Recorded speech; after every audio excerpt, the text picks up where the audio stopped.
ညီမတင်လိုက်တဲ့ဒီဗီဒီယိုလေးက TikTok မှာ view ရမ်းများပြီးတော့ဒီကားလေးအကြောင်းကိုသိချင်တဲ့လူတွေများလို့ share လုပ်ပေးလိုက်ပါတယ်ရှင်။တခုပြောချင်တာကဒီကားလိုင်းမှာပျော်ရွှင်အဆင်ပြေနေလုံးခရီးထွက်တာမဟုတ်ပါဘူးရှင်။မလွဲမရှောင်သာသွားမယ့်ကိစ္စလေးပေါ်လာလို့ပါ။ဒါကတော့ကားရဲ့အတွင်ပိုင်းပေါ့နော်။ 1+1 မို့လို့တကားလုံးမှာ12ယောက်ပဲဆက်ပါတယ်ရှင်။တယောက်စာတော်တော်လေးကိုကြည်ကြဲဝင်းထိုင်လို့ရလို့ဝါတဲ့လူတွေအတွက်ဆိုလည်းအရင်အဆင်ပြေပါတယ်။ဒီဘေးမှာပါတဲ့ခလုတ်တွေကတော့ vibration system နဲ့အနှိမ့်ဆက်ရဲပြီးတော့ဒီ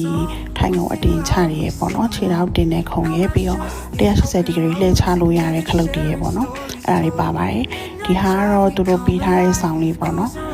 ပြီးတော့ထိုင်ကုန်ရဲ့ဘေးမှာလည်းအသွင်ကျပေါက်လေးရဲပါပါတယ် type C ရောရိုးရိုးကျိုးရောသွင်းလို့ရတဲ့အပေါက်လေးပါပါတယ်ဒီဟာလေးကတော့သူကစပွဲကုံလုံးလို့ရတဲ့ဟာလေးပါအစားအစာတင်ချင်တာပဲဖြစ်ဖြစ်ပစ္စည်းတင်ချင်တာပဲဖြစ်ဖြစ်အဆင်ပြေဖို့ဒီလိုမျိုးလေးထုတ်ပြီးတော့သုံးလို့ရပါတယ်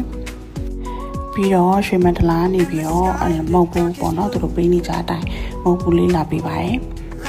မုတ်ဘူးထဲမှာဆိုရင်ရေဘူးရယ်မုံလေးနှစ်ထုပ်ရယ်ပြီးတော့တော်လိုက်တန်ရယ်စနိုးတာဝါရယ်ပါပါတယ်အဲ့ဒီကနှမ်းနဲ့မုံလေးအရင်ဆောက်လို့ကောင်းပါတယ်အလေးကတော့နားတဲ့အခါမှာစားတော့ဆိုင်နေမှာနားတဲ့အခါမှာသုံးလို့ရရဲ3000ကျပ်ကူပွန်လေးပါကိုစားတဲ့အစားအစာပေါ်မှာဒီ3000ကျပ်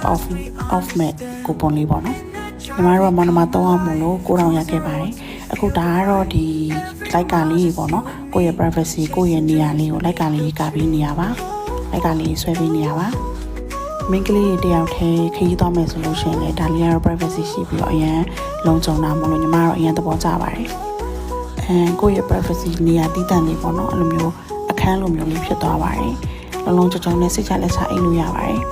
လုံးလုံးကြုံကြုံနဲ့တက်တောင့်တက်တာလိုက်ပါစီနေခွင့်ရတာနဲ့ဒီပေးရတဲ့စီကတော့တန်တယ်လို့ညီမကတော့ထင်ပါတယ်ညလည်စာဖြစ်ရွှေခိုင်းမှာနားတဲ့အခါမှာခုနကတော့ကူပွန်လေးကိုတုံးလိုက်လို့9000ကျပ် off ရပါတယ်ဒါကတော့ညလည်စာစားပြီးတော့ပေါ့နော်ကားပေါ်ပြန်တက်လာတဲ့အခါမှာကားကျူရဲ့အာလူကြော်လေးပါအစားပြီးအာလူကြော်လေးပါကိုလာလည်းတိုက်ပါသေးတယ်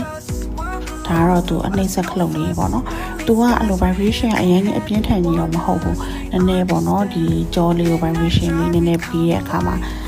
စိန်ပေါ့နော်စိန်တော့ခံလို့ကောင်းတယ်ပေါ့နော်အရင်ကြီးအလိုနှိပ်ပြီးတော့အရင်ကြီးအဲ့လိုမျိုးဖြစ်နေရတော့မဟုတ်ဘူးပေါ့နော်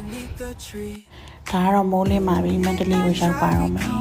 အပြည့်စီးနဲ့မန္တလေးမြို့မြင်ရတော့တော်တော်စိတ်မကောင်းဖြစ်ရပါတယ်ရှင်မြန်မာနိုင်ငံကြီးလည်းအမြဲဆုံးအေဂျင့်သားရပျော်ရွှင်တဲ့နိုင်ငံကြီးဖြစ်ပါစေလို့ဆုတောင်းပေး